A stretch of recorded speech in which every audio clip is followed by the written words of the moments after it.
R2R 呢啲幾十年前嘅老餅嘢啊，最近居然俾各大廠商集體攞翻出嚟搞喎。咁到底呢個係文藝嘅復興定係技術嘅倒退呢？喺我手上呢台2400都唔使嘅30 EX2 啊，可能有你想要嘅答案啊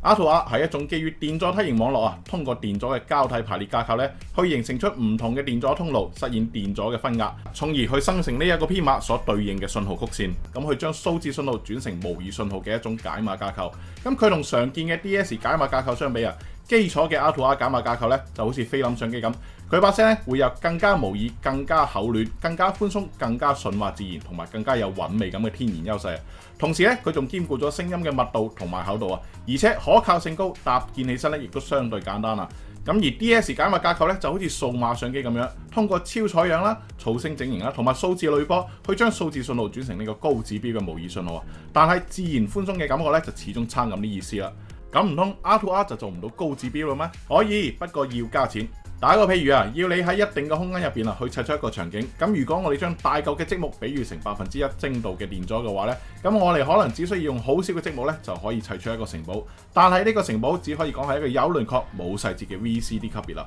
咁如果我哋換成相當於1/1000精度電阻嘅細嚿樂高嘅話呢，咁我哋可能就要用到好多個樂高先可以砌到呢個城堡出嚟。但係砌出嚟嘅城堡呢，就一定係呢個細節感拉滿嘅藍光級別啦。而 EX2 作為30自然 R2R 架構嘅開山之作，佢用咗192隻1/1000精度嘅電阻去構成呢個24bit 嘅昆侖 R2R 架構。咁到底佢有乜水平呢？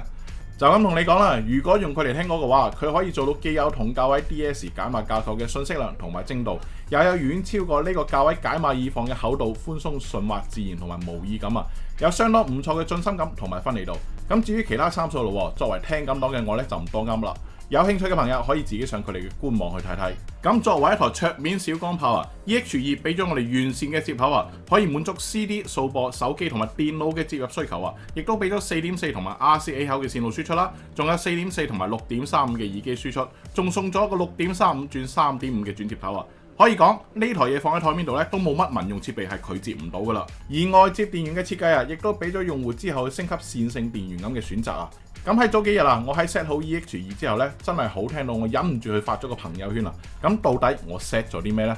喺 EX2 嘅濾波模式設為 NOS 之後，耳機用戶如果你嘅耳機本身係比較中正嘅話呢，我就建議將低頻增益調到2到3點鐘咁嘅方向，而高頻增益咧就調到2到5分鐘咁嘅方向。set 好之後啊，你會發現成個結像啊更加精準啊，低頻下沉同埋亮感咧都會有明顯嘅提升啊，同時保留咗人聲嘅嗰種厚度、潤澤度同埋韻味啊。咁而家開咗呢個高增益之後啊，就連出咗名難推嘅 AKG K501啊，都可以推出一把幾唔錯嘅聲出嚟啊！而呢個亦都只係建立喺佢原廠嘅開關電源嘅前提下邊，就可以俾出一把咁靚嘅聲出嚟啊！咁如果我哋以後幫 EX2 升級一隻線性電源嘅話咧，效果仲會有進一步嘅提升啊！咁如果你隻耳機本身係偏低頻多啲嘅話咧，我就建議將低頻增益設為負數。咁如果你隻耳機本身把聲係偏薄嘅話咧，可以通過降低一啲高頻增益咧嚟獲得一把更加厚嘅人聲啊！咁如果你好似我咁，同時擁有30 S0咁樣嘅桌面有源音箱，又將 EX2 咧作為電腦聲卡去用嘅話咧，咁我推薦你去用佢嘅前級模式，